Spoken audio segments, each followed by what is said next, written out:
Hello, আসসালামু আলাইকুম। আশার অঙ্কন থেকে আপনাদের সকলকে জানাচ্ছি অনেক অনেক শুভেচ্ছা। আশা করছি সবাই ভালো আছেন। আলহামদুলিল্লাহ আমরাও ভালো আছি।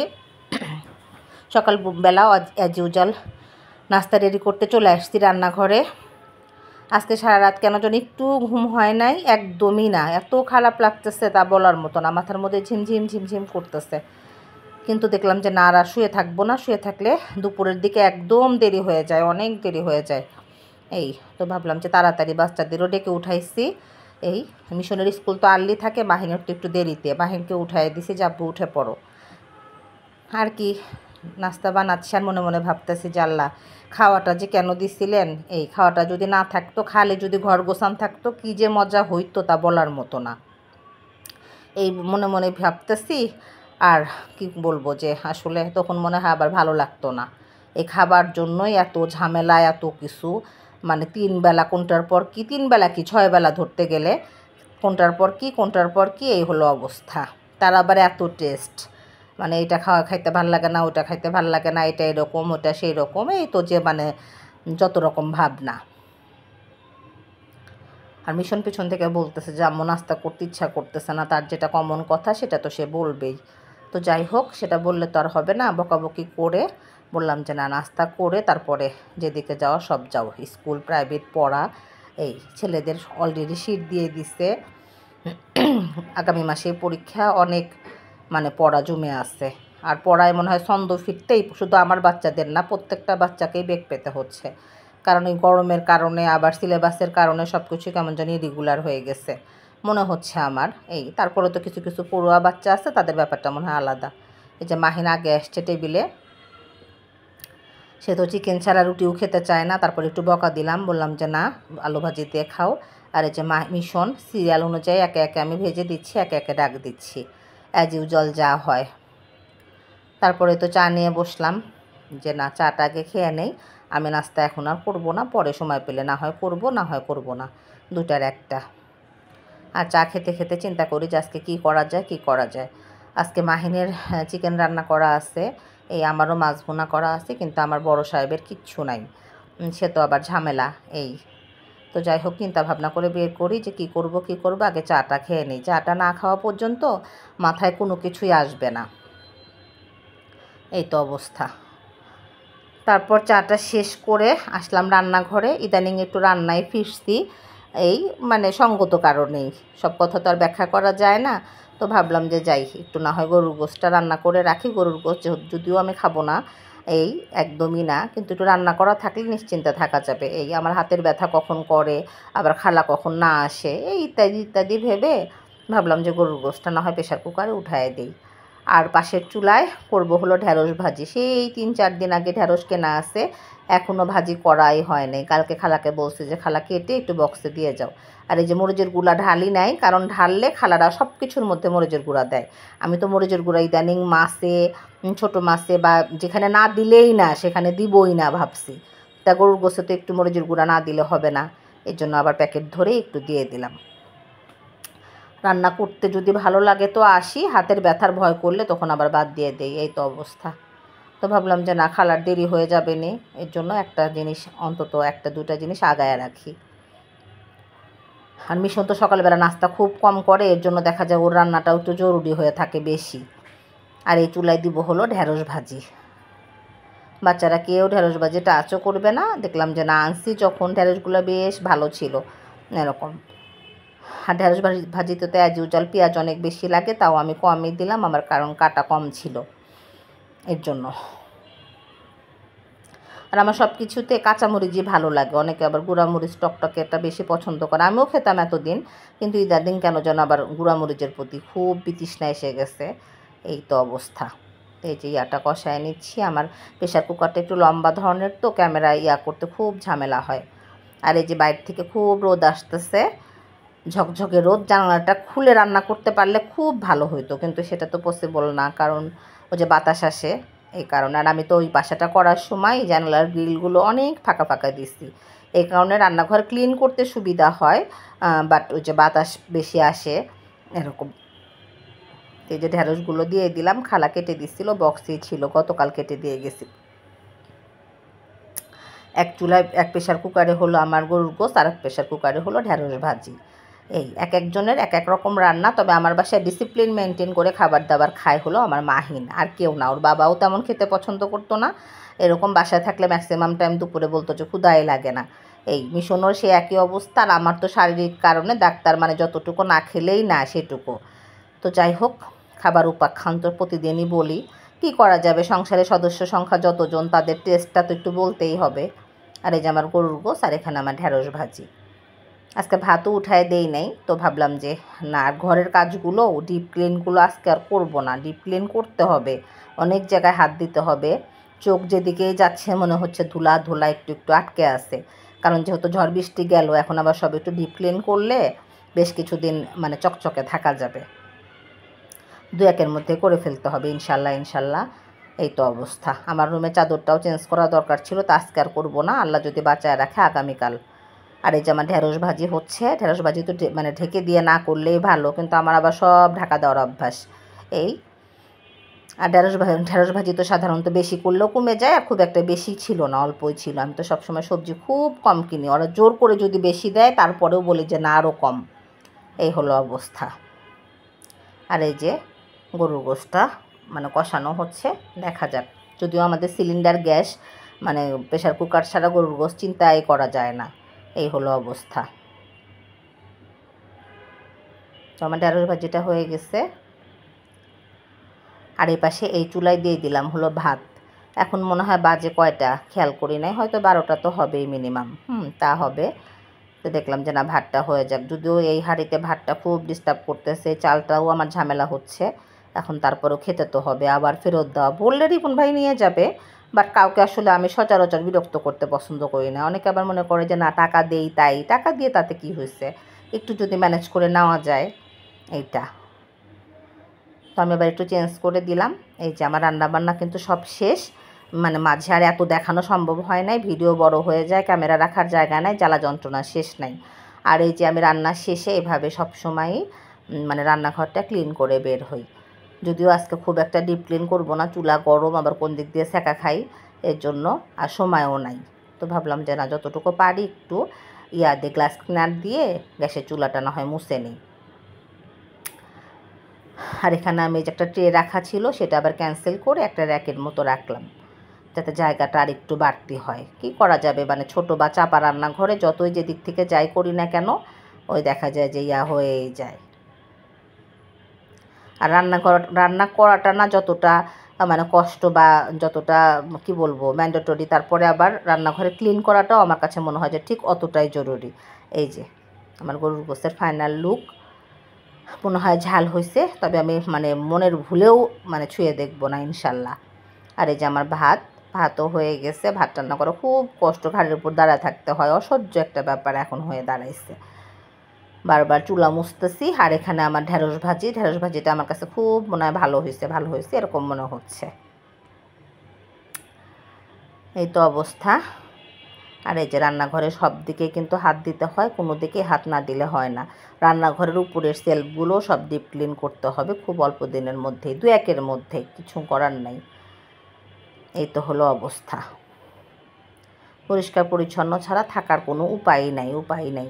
আমি সবসময় বলছি যে যতটুকু সময় আসলে রান্নাঘর বা ঘরের জন্য দেই, অতটুকু সময় যদি নিজের প্রতি বা আমলের প্রতি দিতাম অনেক লাভ হইতো, এটাও বুঝি। কিন্তু বুঝেও আবার বোকার মতো কাজ করি। এই তো রান্নাঘরটা আমার মোটামুটি গোছানো হয়ে গেছে। আর জিরোক্যালটা হাতের কাছে রেখে দিলাম, কারণ জিরোক্যাল হাতের কাছে না পেলেই চট করে দেখা যায় যে আমি চিনি দিয়ে চা খেয়ে ফেলি। আর এই যে মাছ ভুনাটা দিয়ে আর ঢেঁড়স ভাজি দিয়ে একটু ভাত খাবো আজকে। কেন যেন গোসলের পরে নামাজের পর ক্ষুধা লেগে গেছে।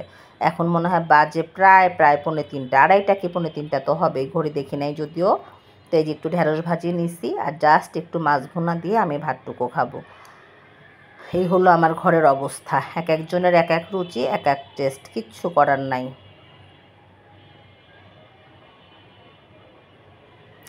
কেন যেন আজকে ক্ষুধা বেশি লাগতেছে, কেমন যেন মনে হচ্ছে যেন ভাত খেয়ে মাহিন আসলে মাহিনকে খাবার দিয়ে দেন আমি শুবো একবারে। এই সময়টা আমার মাহিনের জন্য খুব ঝামেলা হয়, মাহিন একটু মানে অড টাইমে আসে। এই যে আমি খাবার নিয়ে আমার রুমে চলে আসলাম। যদিও ওয়েদার বেশ ঠান্ডা, তারপরেও গোসলের পর আমার এসি লাগবেই, কারণ গোসলের পর আমার প্রচণ্ড গরম লাগে। এই যে মাহিন চলে আসছে। ওয়ালাইকুম সালাম।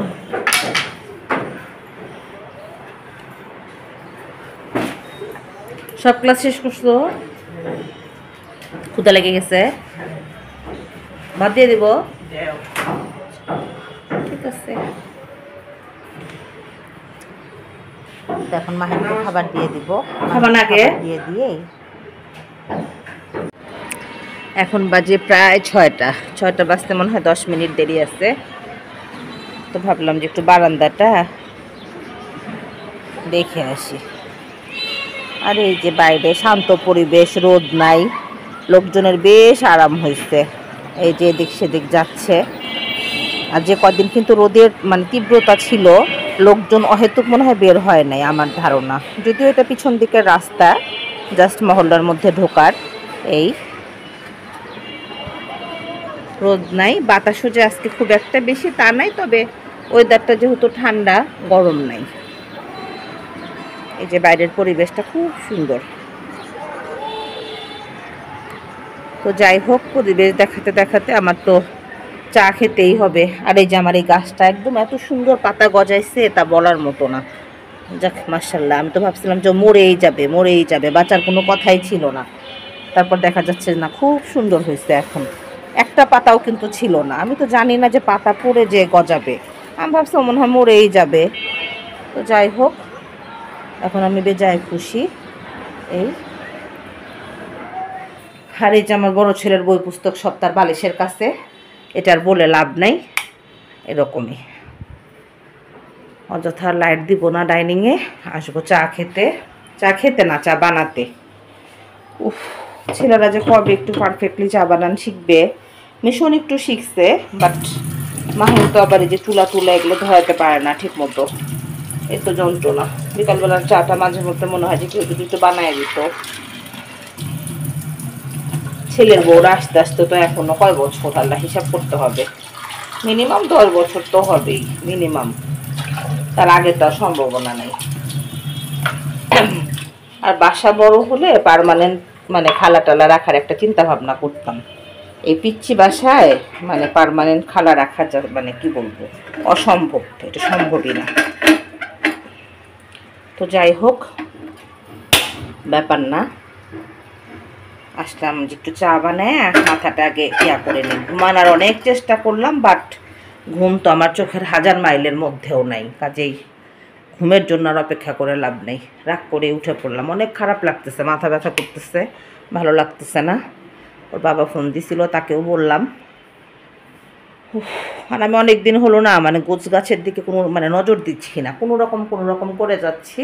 আমি বুঝতেছি যে চিপা চাপায় ধুলা বালি সব আচ্ছা মতো জমতেছে, সবই আবার ডিপ ক্লিন করতে হবে। এই যে টাইলসের উপর দিয়ে এই যে পুরা টাইলসগুলো যেখানে যে থাইগুলো সব পরিষ্কার করতে হবে। এগুলো না সব একদম সাবানের গুঁড়া দিয়ে একদম দিয়ে স্যাভলন দিয়ে না পরিষ্কার করলে যে ধুলা লেগে আছে। এগুলা যে কবে করবো। এই যে এগুলোর সাথেও কি পরিমাণ ধুলাই রে বাপরে বাপ, মানে জাস্ট করা যাচ্ছে না। আর আমি কেমন যেন 3-4 দিন হলো কোনো রকম করে যাচ্ছি। এই যে ওর আব্বু বলতেছিল যে দরজার ভ্যাকসিনটা খুলে দিচ্ছ না কেন, এটাও খুলতে হবে। বাট আমি একটু বাইরের রঙের জন্য অপেক্ষা করতেছিলাম, বাট আর অপেক্ষা করে লাভ নাই। কবে এরা বাইরে রং করবে আল্লাহ জানে। তো যাই হোক, খুলে দিব। খুললেই তো ধুলা দিয়ে ভর্তি হবে, এর জন্য খুলি না। আবার রং করতে লাগবে সেটাও। আবার এই যে টাইলসগুলোও না একটু ঘষা মাজা না করলে এই যে ময়লা হয়ে থাকে। এই তো অবস্থা। ওয়াশিং মেশিনটাও কেমন যেন হয়ে গেছে, এটারও একটু ঘষাঘষি দরকার আছে। করবো, কেমন যেন সময় করতে পারতেছি না। সময় যে কোন দিক দিয়ে চলে যায় বলতে পারি না। আর এই যে সামনের রাস্তাটা কি ব্যাপার, ওই বারান্দা থেকে মনে হলো মেঘলা, আর এই বারান্দায় মনে হচ্ছে যে একটু আলো।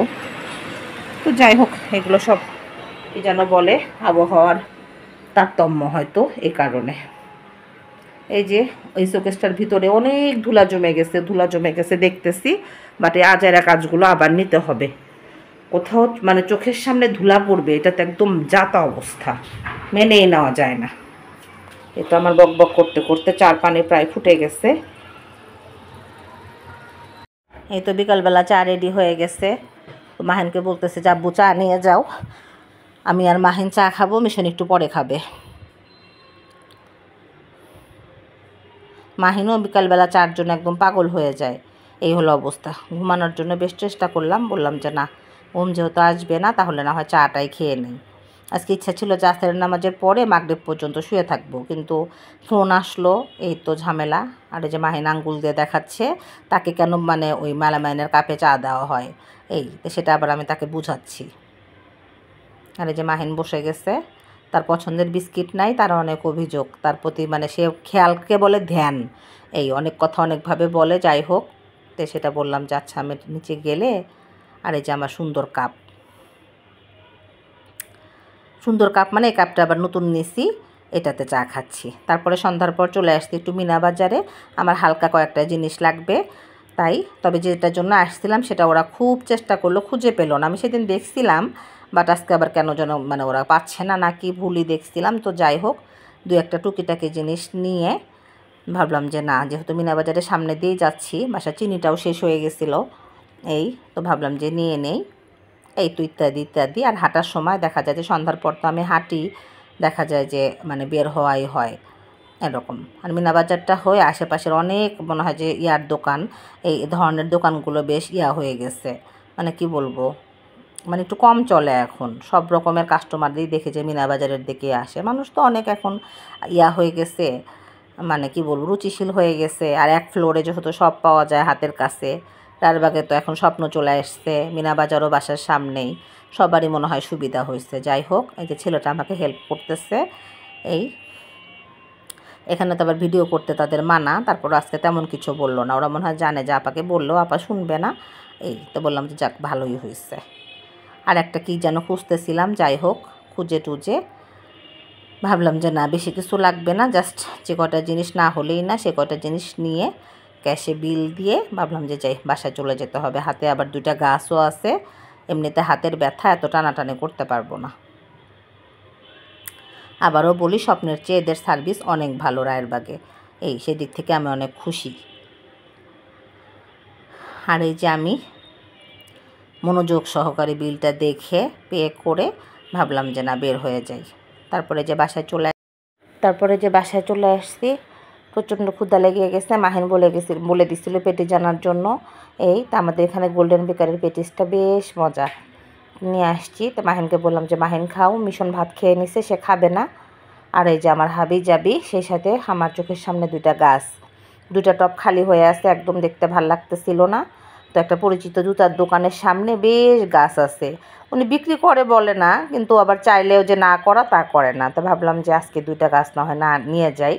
তো গাছ দুইটা নিয়ে আসলাম, পাতাবাহার গাছ আমার খুব পছন্দ, আর একটা ওইটা কী গাছ সেটা জানি না। তো এখন হলে হয়, এখন আবার এই নাস্তাটা করেই রাতে আর কিচ্ছু খাবো না, এই গাছ দুটো আবার টপে গেড়ে দিতে হবে। আর এই যে মাহিন খুব মানে পাড়াপাড়ি করে সে সস বের করতেছে, করে খেয়ে নিবে। তো যাই হোক, আজ এই পর্যন্তই। সবাই ভালো থাকবেন, সুস্থ থাকবেন, আশার অঙ্গনের সঙ্গে থাকবেন, আমার চ্যানেলটি সাবস্ক্রাইব করবেন, গঠনমূলক সমালোচনা করবেন। সবাই ভালো থাকবেন, আল্লাহ হাফেজ।